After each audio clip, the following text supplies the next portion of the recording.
Happy 2021, friends. Today we continue in our series on the foundations for generous living as we look into what God has entrusted us with through the principles of stewardship. Now, the issue of stewardship is not the 10% of what you give back to God. He owns the 100% of what you have.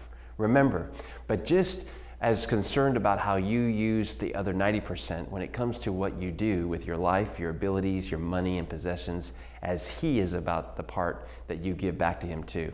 If it all belongs to God, then He is responsible to meet my needs, and if I am faithful steward of what He entrusts to me.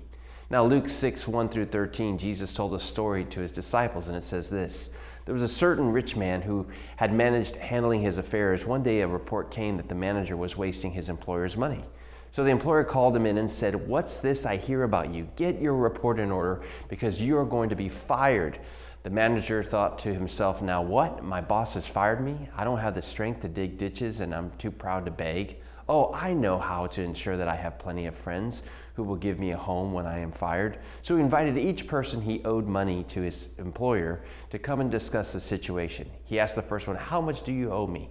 The man replied, "I owe him 800 gallons of olive oil." So the manager told him, "Take the bill and quickly change it to 400 gallons. Verse 7 says, "And how much do you owe my employer?" He asked the next man. "I owe him 1,000 bushels of wheat," was the reply. Here the manager said, "Take the bill and change it to 800 bushels. The rich man had to admire the dishonest rascal for being so shrewd, and it is so true that the children of this world are more shrewd in dealing with their world around them than are the children of the light. Verse 9, here's the lesson. Use your worldly resources to benefit others and make friends. Then when your earthly possessions are gone, they will welcome you to an eternal home. If you are faithful in little things, you will be faithful in large ones. But if you are dishonest in little things, you won't be honest with greater responsibility. And if you are untrustworthy about worldly wealth, who will trust you with the true riches of heaven? And if you are not faithful with other people's things, why should you be entrusted with things of your own? No one can serve two masters, for you will hate one and love the other. You will be devoted to one and despise the other. You cannot serve both God and money. Friends, I want to tell you, a steward is a manager of someone else's property and business affairs. Stewardship is the realm of responsibility given to the steward. Stewards in the New Testament times often had a great deal of responsibility. A wealthy person might turn his affairs over completely to a trusted steward. That's the case in the parable that Jesus is teaching us here in Luke 16. The issue of ownership is a key point to understanding biblical stewardship. The steward didn't own the property in Luke 16, he managed it. So he had to handle the things with an eye in pleasing his boss, the owner. Have you ever noticed that kind of philosophy rubs us the wrong way? Today's culture is all about to each his own when it comes to what we do with our time, our abilities, our possessions, and money. Sometimes people say, my abilities and gifts are mine to use to advance my career, my life is mine. After all, I worked hard for it. But listen to what Paul said in 1 Corinthians 4:7. For what gives you the right to make such judgment? What do you have that God hasn't given you? And if everything you have is from God, why boast as though it was not a gift? Now, friends, if you look at this verse, you see that Paul follows with another question.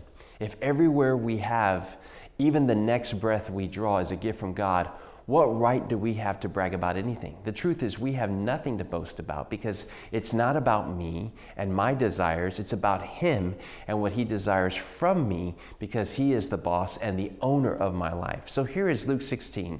We see the basic elements of the New Testament stewardship. It involves two groups, the owner and the steward. In order to develop a life of generous steward, you must become responsible and accountable.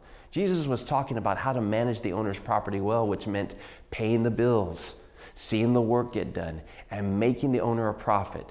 A steward also has to be ready to give an answer to the owner, which is accountability. If Jesus called for an accounting about your life today, how would you fare? A good steward never forgets that it's not their money or property they're dealing with.